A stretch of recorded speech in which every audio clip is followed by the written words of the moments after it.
Thank you very much, Mr. Chairman. Mr. Patel, welcome. It's great to see you again. I enjoyed our conversation in my office a while back. Let me ask you this. Is it appropriate for the Federal Bureau of Investigation to attempt to recruit spies or informants into religious institutions in this country, particularly Catholic parishes? Is that appropriate? I don't believe so, Senator. Mr. Patel, are you familiar with the recent actions of the FBI in this regard, including this memo that I have right here, making a list of Catholic churches and parishes that they regard as potentially suspect and directing the potential recruitment of informants and other spies, let's be honest, into those parishes? I'm familiar with that memo, Senator. Mr. Patel, would you commit to me that you will, if you are confirmed, that you will finally and officially withdraw this memo and make it clear that this is not only unacceptable, but that it is an absolute violation of the First Amendment that every American enjoys under the Constitution of the United States? If I'm confirmed, Senator, yes. Will you also commit to me that you will conduct an investigation and find out who wrote this memo, who spread this memo, the field offices involved in this memo? Because I can tell you, we've had your predecessor sit right where you're sitting, and he has repeatedly lied to, there's no other word for it, lied to this committee. He told us initially that it didn't happen, that the FBI didn't make any lists of churches. That's not true. We have it. A whistleblower brought forward the list for us. He said then that only one field office had worked on it. Turns out we know from another whistleblower, multiple field offices worked on it. He said that it was never posted on the internal system. It turns out it was. We believe it's still in effect. Will you find out who was involved in this gross abuse of Americans' First Amendment rights? And will you discipline them? And if you possibly can, will you fire them, Mr. Patel, consistent with department policy and law? Senator, you have my commitment to investigate any matters such as this one that are important to Congress. I will fully utilize, if confirmed, the investigative powers of the FBI to give you the information you require and also to hold those accountable who violated the sacred trust placed in them at the FBI. I'm glad to hear you say that, and I'm glad you use the word sacred trust, because that's exactly what it is. The FBI is the most powerful law enforcement body in this nation, arguably the most powerful law enforcement body, at least in a free nation in the world.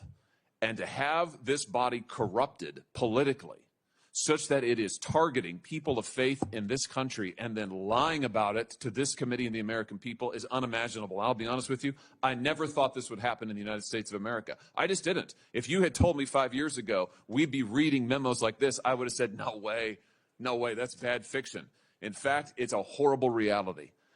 The department needs to be cleaned up, the agency does, and rights restored and protected. I'm glad to hear you say that. Let me ask you this.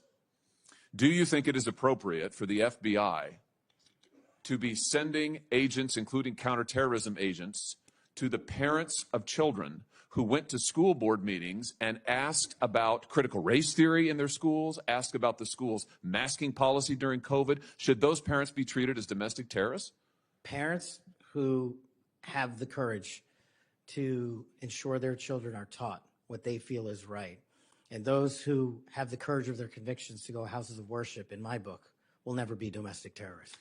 I'm delighted to hear you say that. You're familiar, I am sure, with this memorandum issued by the Attorney General, the last Attorney General, Merrick Garland, directing the FBI and other law enforcement agencies to look into parents who went to these school board meetings. And we know from whistleblowers who've come forward to this committee and given us the evidence that, in fact, the FBI opened multiple cases against multiple parents across the nation, I believe, including in my home state of Missouri. Another gross abuse, incredible political power brought to bear against everyday citizens. Why? Because they went to a school board meeting that they're paying for and asked about what their kids were being taught.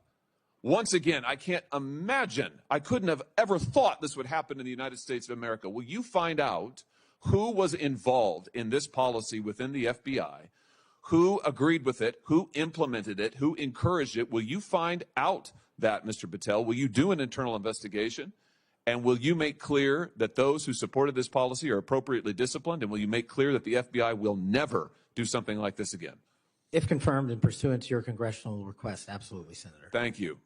Let me ask you this. Do you think it's appropriate for the FBI to target people of faith particularly those who hold pro-life convictions, do you think it's appropriate for the FBI to single out and target people of faith in order to discourage the exercise of their First Amendment rights? There can never be a targeting by law enforcement just based on their people's faiths. And yet, under this last administration, the FBI and DOJ together brought numerous prosecutions under the FACE Act for nonviolent protests. President Trump has recently pardoned some of these folks, but it also includes individuals like Mark Houck from Philadelphia region, from Pennsylvania, who had an FBI SWAT team arrive at his door in the early hours of the morning, armed, of course, terrorizing him and his children, took him into custody.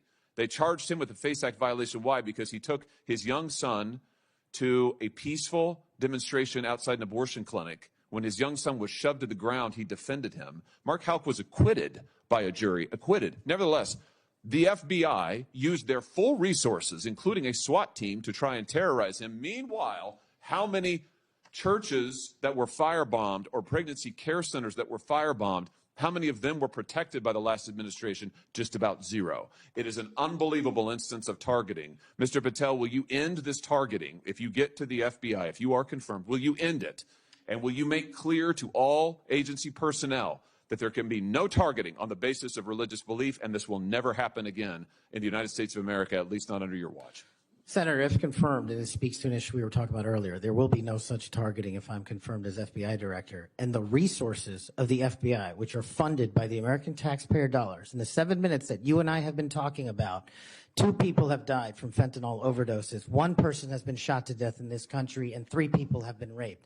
The resources of the FBI will go to that mission set and that mission set alone, because America deserves a better brand of justice, and I'm going to give it to them. Fantastic. Here's my last question for you. Do you think it's appropriate for the FBI to try and pressure the largest technology corporations in the world, the most powerful corporations in the world, social media companies? Do you think it's appropriate for the FBI to pressure them to censor the political speech of everyday American citizens to try and violate the First Amendment? Is that appropriate, do you think, Mr. Patel? No, Senator.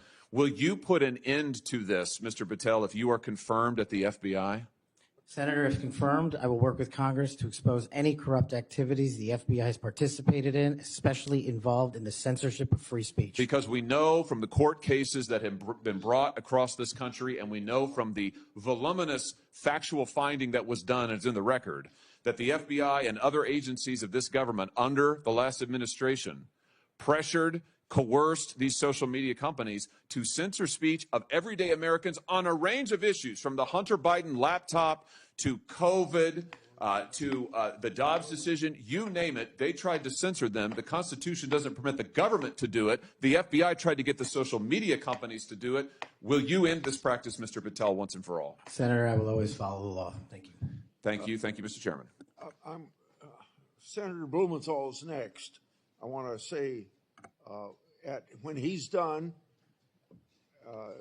so let's see, the 30-minute break would make it about 12:25 or something. I expect you to be back here on time, and I'm going to have Senator Lee. I'm going to go open the Senate up now. Will you chair for me? Okay, thank you. Senator Blumenthal.